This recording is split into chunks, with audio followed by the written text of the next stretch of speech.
In 1989, an extremely premature baby was rushed to BC Children's Hospital. She weighed just 1 pound, 2 ounces. Back then, a premature infant that small wouldn't have much of a chance at survival. That premature baby was me. I'm Danielle Foulds, and this is my story. I was born at 25 weeks gestation, and the special care nursery at BC Children's Hospital is where I spent the first 10 weeks of my life. I was in an incubator, hooked up to full life support. I had the best care, but no one knew if I would make it or not. Her veins were so tiny, like the size of a piece of a strand of my hair. There were things like bradycardias, where Danielle would stop breathing and her heart would miss beats, and she'd pull her tubes out of her nose, and she was a fighter from the get-go. I was grateful for that.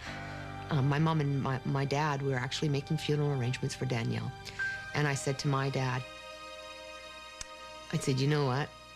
You're wasting your time. She's going to be fine. She's my daughter, and she has my blood, and she's breathing, and she's going to be fine.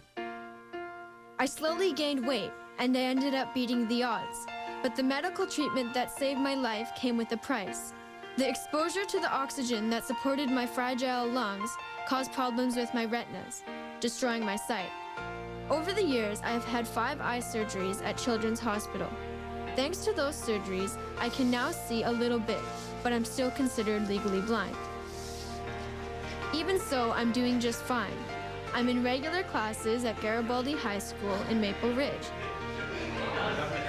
I take notes on my laptop, and my text assignments are prepared in Braille for me before class. I have my dreams and aspirations, and my parents are always there to support me. I've always loved to sing, and I write my own songs. And all of this because I cannot be with you. Why can't we be together? In fact, I've just made a CD with my material. I would love to have a career in music, and although I'm really excited about the future, I never forget those who made my future possible.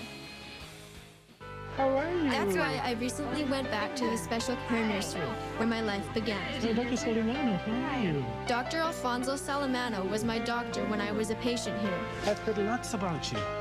Of course, I don't remember the weeks I spent here as a baby, but for Mom, all the memories came rushing back. This is an incubator? I knew she had my blood. She was in best care, and I lost 4 babies to have her. And you did miracles with her, and I wouldn't have her. Coming in here brings it so much more back. Yeah. It's Sure it does. well, you think positive. You don't think I didn't allow myself to think anything negative. I just figured if I could be here and be as supportive as you could, as her mom, she was going to be okay with your care and my love. We'd make it, and we did. 15 years later, miracles are still happening in this nursery. Without the support of BC Children's Hospital, there's no way I would have survived. With your support, premature babies can continue to get everything they need to have a chance for a normal life. Thank you for making the difference.